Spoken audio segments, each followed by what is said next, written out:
Hello, everybody. It's Justin. Yeah. Anyway, so I'm playing Furi. A couple of clips from Furi. Furi. Furi is some kind of water filter, isn't it? Oh, whatever. Love this game. I'm going to be getting some new footage of this pretty soon, and I've been really enjoying it. It's just that it's really hard. It's so hard. But, you know, whatever. I'm a champion. That's how we rock and roll, in that order. Let's do it. So, the Lord is saying that there's going to be a new boldness in love. A new boldness in love. And he's been going on about this love thing for, you know, about 3 episodes now. 3 episodes deep. And it's really exciting, but at the same time really challenging.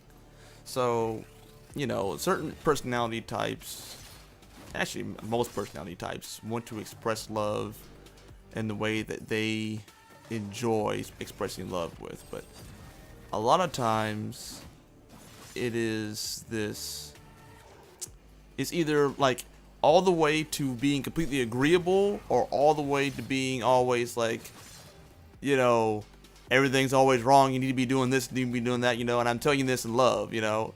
So there never seems to be a real balance in between these two ideas and these two extremes of what you're saying in love. So the motivation behind either one of them is, yes, can be done in love, absolutely. You know, so if someone's messing up bad and you tell them that they're messing up bad, then that person is telling that person likely in love because they don't want them to fall into error.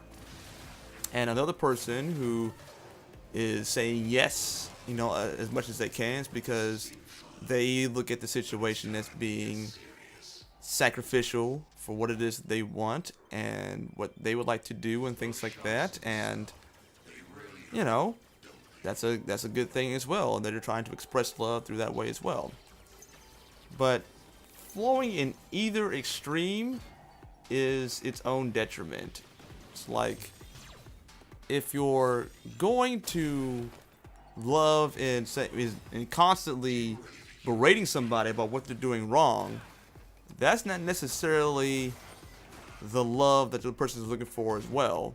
Because if you're always telling them what they're doing wrong all the time, even though you may be doing it in love, so for the correction of it and everything, even though you're saying that, it doesn't necessarily mean that they're receiving that in love. And the same thing with somebody who is always saying yes to everything, you may be enabling that person. So really, it goes back into the understanding of actual nuance. Actual nuance is so important in the Bible. It's so important in what God wants us to do. It's so important in all these aspects of the Christian walk that we do. So we see plenty of times where you see a person, where you will hear God say that, hey, if you touch these sacraments or whatever it is as a Levite priest, then basically you're going to die. You know, these are consecrated only for God, and for you to be taking a part of these, you know, for any other means that you gotta die. I mean, one guy even touched the ark, and he was a Levite priest and he died. And then we see David come up in the temple after he's starving, and he starts eating up all the sacraments. Now, same action, right? So he did the action in which God said that I will kill whoever does that. So it's an action that he said that this is going to happen, and then it didn't happen. Now, why? Because of the nuance. The Levite priests were essentially born and bred into this thing. They were trained forever about how to do the sacraments and be priests and all those things in which Aaron or Aaron brought into the Levitical line. So this was a thing that they would have been completely and totally 100% aware of and know how important it is. So the idea that a Levite priest would just be like, oh, well, I didn't know any better, or, oh, well, whatever, was completely foreign idea. Wouldn't have happened. It would not have happened. So, you have that context. Then you have the context of David, who was a warrior who was starving. Now, I'm sure God didn't probably like it or whatever, but at the same time, too, it's a different kind of context. You know, it's a little nuances like that in which we have to pay very, very close attention to. And this is why you can't make the Bible a rule book, because you won't end up living. You really won't. You will not end up living if you try to make the Bible a rule book. And always looking out for what it is that you're supposed to do and not supposed to do, and then expressing that and putting on other people and raising them to some kind of weird standard, and it's just not going to work out. This is really how I believe that the Pharisees and Sadducees came up with all those different laws, because they were so concerned about doing it right that they completely forgot about the attitude in which you do it. There's a saying in this little business that I have now where you're called to basically 98% attitude and 2% technique. 98% attitude, 2% technique. Very, very important to remember that. Because that's how God looks at things. He's like, I want you to do this, you know. But if your attitude is, well, I'll go ahead and do this sacrifice or do sacrament or this thing or go to church or whatever it is so I can go ahead and get it done with, you might as well not go. You might as well not do it. Why? Because your attitude's off. The ways of a man seem right to him, but it's God who weighs the motives. That's in Proverbs 16:2. My favorite passage in the entire Bible. Because that eliminates all of the posers, the people who want to use the law and use religion as getting their brownie points at other people's expense. So whether that is considered to be good or bad, you're still doing it at other people's expense so that you can go ahead and get what you want out of the deal. So you can twist God's arm to go ahead and let him get you into heaven and all that type of stuff. And God's like, no. Jesus says the exact same stuff, especially in Matthew 7. He goes on a laundry list of people who are posing versus people who are really meaning it. Many to me on that day will say, Lord, Lord, did we not cast out evil spirits, and etc., etc. And he said, I never knew you. I never had intimate knowledge of you. Depart from me, those who practice iniquity. So we can consider our love, our version of love, to be the most loving thing to do, and at the same time actually be looking at how we interpret love in the flesh and be missing the goal. So if somebody says yes all the time, it's about the nuance of who's in front of them. That's all. Who's in front of them? Now, if somebody is constantly being affirmed for whatever they do, whether or not it's scummy or not, or whatever it is, you always saying yes and affirming that person is probably not good for that person. They need probably a kick in the butt. They need an elbow to the head, you know. They need to be knocked. They need to be knocked for a loop. They need to be told no. N-O, no. And they're going to say that, I thought you was a Christian. I thought you was a preacher. I thought you was this, da-da-da-da. And they'll throw the biggest tantrum you've ever seen.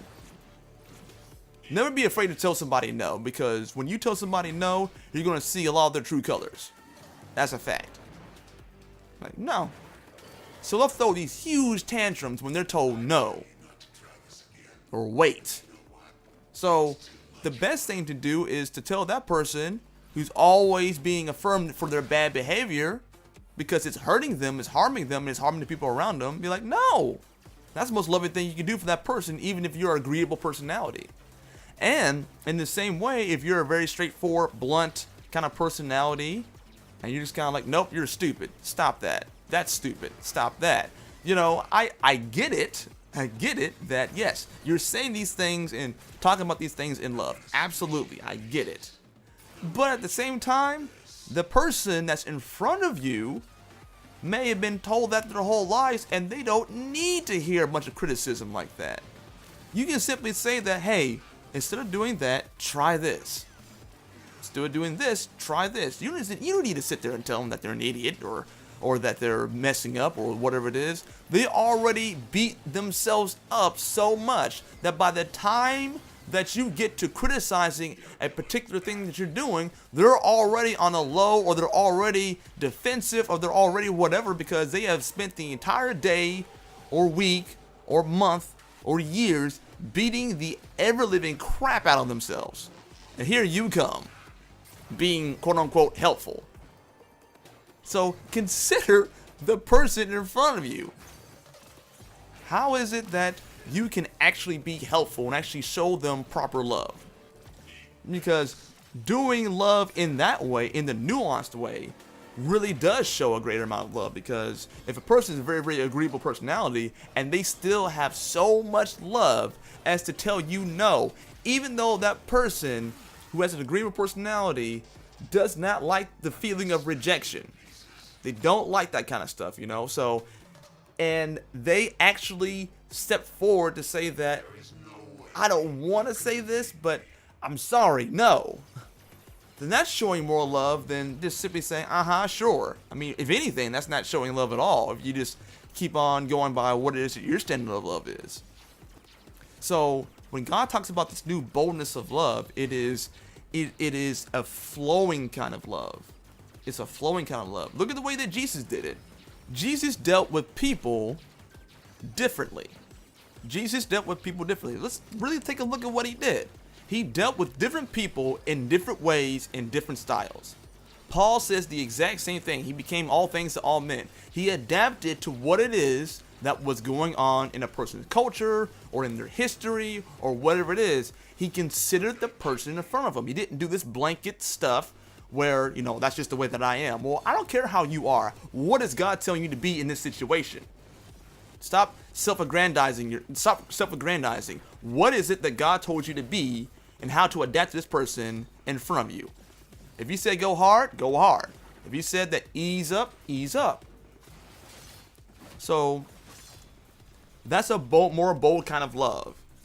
And that's going to make a lot of people uncomfortable because, let's say, for example, you might be in a boardroom and God's telling you to say or do something that is completely, quote-unquote, inappropriate in a boardroom.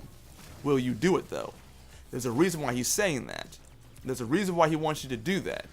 There's a reason why we look at what God says and we have some kind of reverence for it, because we know that God's plan is better. But at that point in time, are you so in love with what it is that you think should happen and your own judgments that you ignore the judgments of God? He has judged that in this situation, it is best for you to say this or to do this or whatever it is. Now, do you believe that? That's really the question. When you know that it's God's voice, when you know that it's him, when you're really plugged into the Holy Spirit, or you know that it's him, because my sheep know my voice is what the word says, then are you willing to do it? Is it an image that's just kind of popping into your mind, like, man, like this is really, really vivid all of a sudden, and what's going on, and da da da da da da, and that's going to make me uncomfortable, and it's going to make me this way, and all those thoughts. Will you be bold enough to love the people in that room so that they can receive the thing that God is wanting and desiring to give to them? Will you do that even if it's in a boardroom? Will you do that at your job? Will you do that in those moments? Now, I'm not saying that God's going to be doing that all the time, all willy-nilly. I'm not saying that at all. What I am saying that when the time comes, when the situation does not fit what you are comfortable with, will you do it anyway? So that you can actually move from comfort to peace. Because you can be comfortable in an abusive situation. I've said this before. You can be very comfortable in an abusive situation, because at least you know what's going to happen. So you know what's going to happen if, for example, you say this, then you're going to get probably punched in the stomach or punched in the eye. Now, that's not a good thing. It's a horrible thing, but at the same time, too, you at least know what to expect. When you step out on something that's unexpected, you don't know what to expect. So the enemy, a lot of times, tries to convince you is going to be way worse than the abuse. And that you should need to crawl back into comfort. But you won't have peace. Why? Because you know that God may be calling you to a situation or out of a situation, and you're sitting there thinking that, oh, well, that makes me a little uncomfortable to say that or to think this or to whatever, It's like, so what? He's moving you towards peace. Deal with it. Do you think it was comfortable for the disciples to just leave their nets behind and leave their livelihood behind and just go and follow this guy that you just met? No. But they knew that there was a calling by God for this person. There was something about this person, this Jesus guy. There's something about this person right here where we should follow him. And because of that, despite their hardships and everything else, they had the peace that surpasses understanding. That's what they had. And they went through some drama. They were rarely ever comfortable. And when they began to get comfortable, that's when a lot of times the Holy Spirit would move them into a new position. Or they would realize that I'm getting too comfortable, it's time for me to move on. Why? Because there's more people out there that have not heard the gospel. And I need to be bold and courageous in that. So there's going to be this new transition of love that God's going to be having in your life. And he wants us to embrace that. He wants us to be more bold in telling the truth and speaking the truth according to what the word says and the Spirit is guiding us towards and going into that.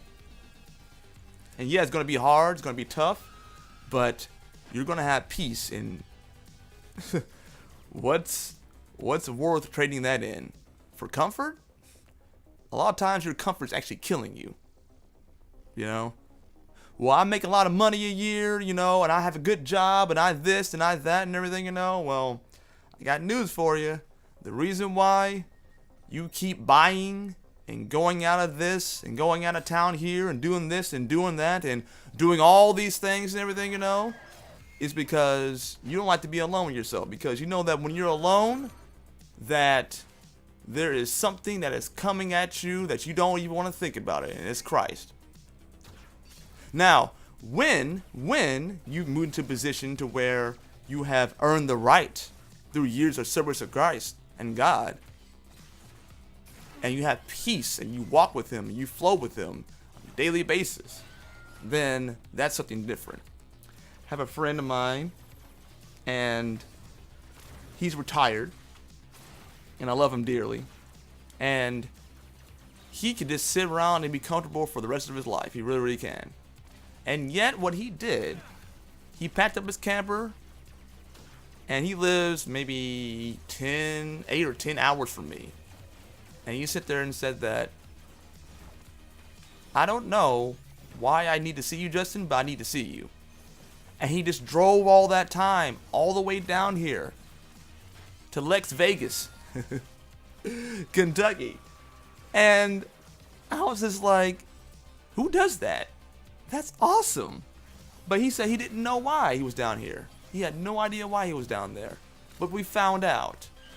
And he changed my life. And, it's Scott Adams is who it is. Dear friend of mine. And it was just this incredible thing that I'll never forget. So, he has been walking in peace for a long time. That's why he can do that. And that's why also he can be inside of a situation where, yes, he has the money and he has the this and he has the that and everything, because he's earned it. He's retired and things like that, what I'm saying? But he also has peace. So you can have both. But a lot of times you're not going to move into peace until you pursue the things of God. And that's what he did. So now he has peace, and even in any situation that he's in, he still has a measure of comfort. But not so much as to where it keeps him locked in to where he is. It's a wonderful thing. So then, the person that has built a palace of comforts and everything else. I don't care. And you can be rich or poor, doesn't matter what it is. Okay? Because I know some people who are flat broke, but somehow they still have carved out such a comfortable life that they cannot and will not move towards peace and towards the things that God's telling them to do. So they can go ahead and get all the things to distract them from the fact that God is calling them into something, but they can have that stuff, but when they're alone at night, there's no peace. And I don't want that for anyone who's listening to this. So, and go ahead and close this out and say that go towards peace. There's a new love, there's a new boldness in which we're going to be stepping into and going to be getting further and further into, and it's really, really exciting, you know. But you just gotta take those first steps and actually go ahead and do the doggone thing. But if that new boldness of love is creeping inside you more and more and more and more and more, embrace it fully. Embrace it all the way. Embrace it all the way. And yes, it's going to be uncomfortable, but that means that's your signal for letting you know that you're about to move into some peace here. And nothing's greater than that. Nothing's greater than that. And here's the cool thing is that, you know, God's not necessarily saying that I'm going to leave you destitute simply so you can move into my work, my will. A lot of times, he'll bless you. He'll bless you with not creature comforts. He'll bless you with peace, and he'll bless you with the desires of your heart. And again, what's better than that? So alright guys, that's my time. You can support me in some of the links in the description below. Be sure to like, share, and subscribe to this. It helps me out an awful lot because I want to get these messages out there. Alright guys, loves and hugs, and bye bye. Thank you once again to my Patreon supporters. It means so much to me. Just look at them. Just look at these people. Just look at it.